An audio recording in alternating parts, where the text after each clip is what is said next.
स्वागतम दोस्तों, आपका बहुत बहुत स्वागत है कौन बनेगा डॉलर प्रति।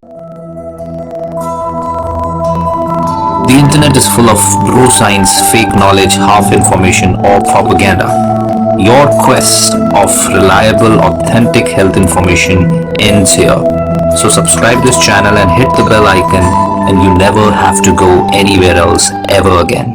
एक कहानी जो आपको सोचने पे मजबूर कर देगी। दुल्हन ने विदाई के वक्त शादी से किया इनकार।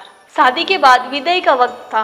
लड़की अपनी माँ से मिलने के बाद अपने पापा से लिपट कर रो रही थी। वहाँ मौजूद सभी लोगों की आंखें नम थी।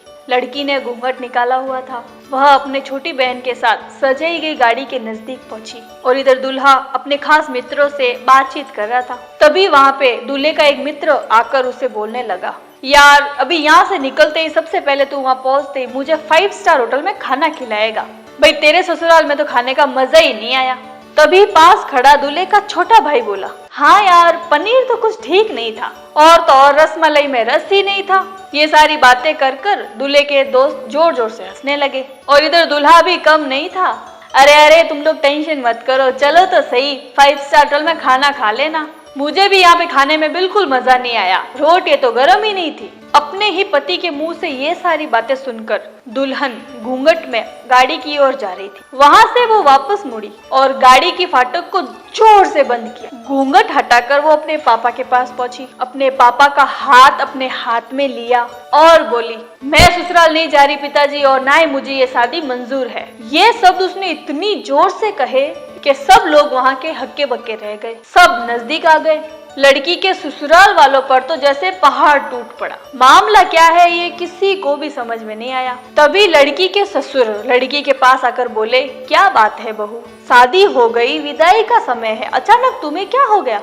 तब तक तो दूल्हे के चेहरे की भी हवाएं उड़ चुकी थी, मानो उसी की तो दुनिया ही लूट रही थी। और दूल्हा और उसके सारे दोस्त दुल्हन के पास आए। सभी ये बात जानना चाहते थे कि आखिर ऐन वक्त पर दुल्हन ने मना क्यों किया। दुल्हन ने अपने पिताजी का हाथ पकड़े रखा था। फिर दुल्हन ने अपने ससुर से कहा, बाबूजी, मेरे माता पिता ने अपने सपनों को मारकर हम बहनों को पढ़ाया लिखाया और काबिल बनाया। आप जानते हैं कि एक बेटी अपने बाप के लिए क्या मायने रखती है, लेकिन ये बात आप और आपका बेटा नहीं जान सकते क्योंकि आपके कोई बेटी ही नहीं है। दुल्हन रोते हुए ये बोले जा रही थी, आप जानते हैं कि मेरी शादी के लिए और बारातियों के आव भगत में कोई कमी ना रह जाए, इसलिए मेरे पिताजी ने पिछले 1 साल से रात को 2-3 बजे जागकर मेरे माँ के साथ बैठकर योजनाएं बनाते। खाने में क्या बनेगा, रसोइया कौन होगा, मेहमानों का स्वागत कैसे करेंगे, और तो और मेरी माँ ने पिछले 1 साल से नई साड़ी तक नहीं खरीदी है क्योंकि मेरी शादी में कोई कमी ना रह जाए। दुनिया को दिखाने के लिए अपनी बहन की साड़ी पहनकर आज मेरी माँ खड़ी है। मेरे पिताजी के 150 रुपए की इस नई शर्ट के पीछे बनियान में कितने छेद हैं। मेरे माता पिता ने कितने सपनों को मारा होगा। ना अच्छा खाया और ना ही अच्छा पिया,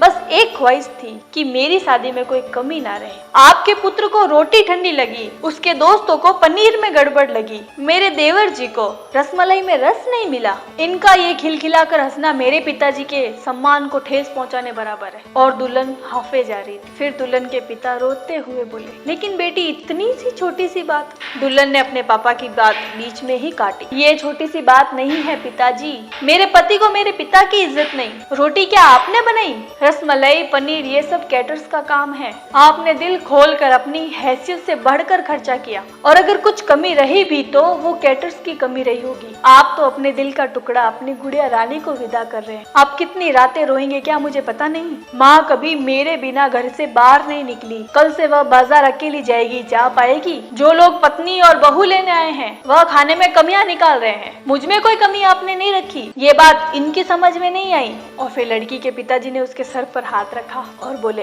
अरे पगली, क्यों बात का बतंगड़ बना रही है? मुझे तुझ पर गर्व है कि तू मेरी बेटी है, लेकिन बेटा इन्हें माफ कर दे, तुझे मेरी कसम है, तू शांत हो जा। तभी दूल्हा आता है और अपने ससुर का हाथ पकड़ता है और बोला, मुझे माफ कर दीजिए बाबूजी, मुझसे गलती हो गई। उसका गला बैठ गया और रो पड़ा। तभी दुल्हन के ससुर आकर दुल्हन के सर पर हाथ रखा। मैं तो बहू लेने आया था, लेकिन ईश्वर की बहुत ही कृपा है कि उसने मुझे बेटी दे दी और वह बेटी की अहमियत भी समझा दी। मुझे ईश्वर ने बेटी नहीं दी शायद इसलिए कि तेरे जैसी बेटी मेरे नसीब में थी। अब बेटी इन नालायकों को तू माफ कर दे। मैं तेरे सामने हाथ जोड़ता हूँ और मेरी बेटी मुझे लौटा दे। और फिर दुल्हन भी भावुक हो गई और दुल्हन के ससुरो जी बोले, समधी जी ऐसी बेटी पाकर मैं बहुत गौरव की अनुभूति कर रहा हूँ। दुल्हन फिर राजी खुशी अपने ससुराल रवाना हो गई। पीछे छोड़ गई थी आंसुओं से भी अपने माँ और पिताजी की आंखें। अपने पिताजी का वह आंगन जिस पर कल तक वह चहकती थी, फिर आज से इस आंगन की चिड़िया उड़ गई सी दूर परदेश और किसी